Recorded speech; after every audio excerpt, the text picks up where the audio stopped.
Baik, terima kasih pemirsa, masih bersama kami dalam Damai Indonesiaku, dan seperti biasa kami akan bacakan pertanyaan lewat Instagram dan juga kami masih persilakan pertanyaan sudah masuk yang sudah disiapkan dari para jamaah. Atas nama Ismi7 kami akan bacakan Instagram terlebih dahulu yang akan dijawab oleh Ustazah Syifa, begitu ya Ustazah. Assalamualaikum Ustazah, saya bisa yakin sama takdir Allah. Kalau yang saya rasakan sekarang justru kehilangan, kegagalan. Oh, maksudnya bagaimana saya bisa yakin akan takdir Allah kalau yang saya rasakan sekarang ini justru kehilangan, kegagalan dan juga rasa sepi. Wah, ini kayaknya Gen Z ini yang tanya nih. Silakan Ustazah Syifa. Ya.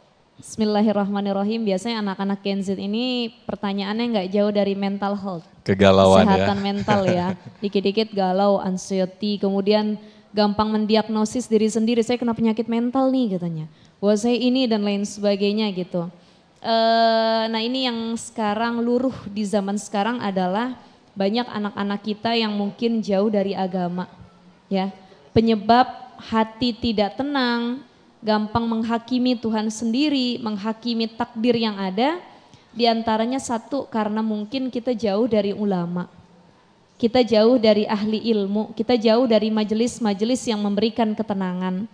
Akhirnya gampang menghakimi setiap episode kehidupan yang sedang kita jalanin. Coba kalau orang terus belajar nyari ilmu, dia tahu kalau dia tidak tahu dan dia mencari tahu. Ada orang yang dia nggak tahu dan dia tidak tahu kalau dia tidak tahu, udah gitu nggak mau nyari tahu gitu. Maka mudah-mudahan kita, kalaupun kita di tingkatan orang yang belum tahu, kita terus mau belajar mencari tahu, nyari ilmunya.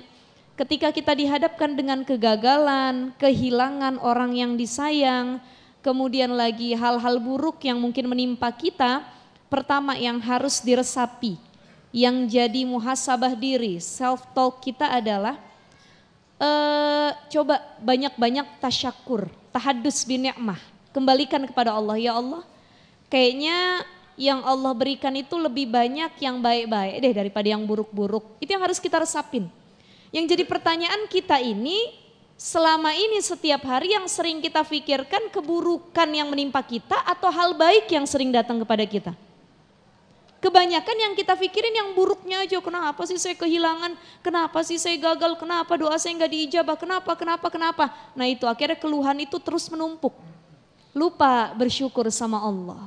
Salah satu penyebab doa itu nggak diijabah sama Allah, ini sering bertanya-tanya kita.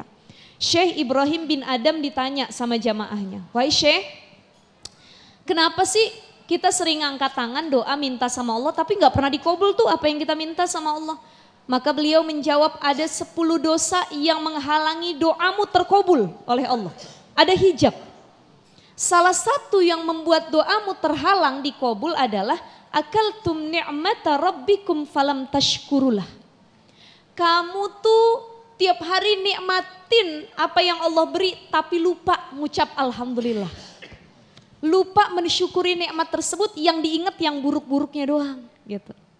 Jadi itu tasyakur dengan nikmat Allah. Yang kedua, kita belajar lagi flashback, lihat kisah orang-orang sebelumnya. Ya Allah, ujian kita mah belum apa-apa. Nabi Ayub alaihissalam 18 tahun diuji, kena penyakit, ditinggalin sama pasangannya, semua ujiannya berat. Kita mungkin salah satunya doang ujiannya, tapi ngeluhnya sudah paling dia yang diuji. Si paling diuji begitu ya. Yang lain gak ada yang kayak dia ujiannya, ya itu salah. Terus belajar, lihat kisah orang-orang sebelumnya. Dan yang ketiga, yakini bahwa yang terjadi itu yang terbaik. Ini terakhir ya, Baik Ustaz Sofyan. Jadi kemarin kita ada berita kapal terjatuh di India, kapal terbang, pesawat itu jatuh terbang. Baru take off udah jatuh ya, karena nggak ada kekuatan untuk mengangkat. Ternyata ada salah satu kisah yang saya baca dari artikel, ada satu penumpang yang ketinggalan pesawat, perempuan, mau ke London juga. Mungkin dia nangis, harga tiket pesawat mahal ya, belum perjalanannya. Dia bilang, kalau kita mungkin itu terjadi kepada kita, ya Allah, aduh duit dari mana lagi beli tiket pesawat.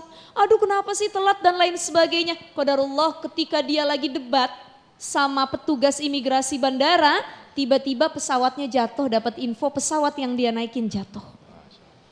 Jadi di balik doa yang tertunda, di balik takdir yang menurut kita buruk, ternyata ada hikmah dan itu menurut Allah yang terbaik. Masya Allah. Baik, terima kasih Ustazah Syifa. Mungkin kita juga sering harus perlu maksud baik di balik kebaikan Allah inilah yang mungkin kita jarang melihatnya ya. Mudah-mudahan kita dibukakan hati kita untuk bisa melihat kebaikan-kebaikan yang disampaikan kepada Allah, kepada kita semuanya.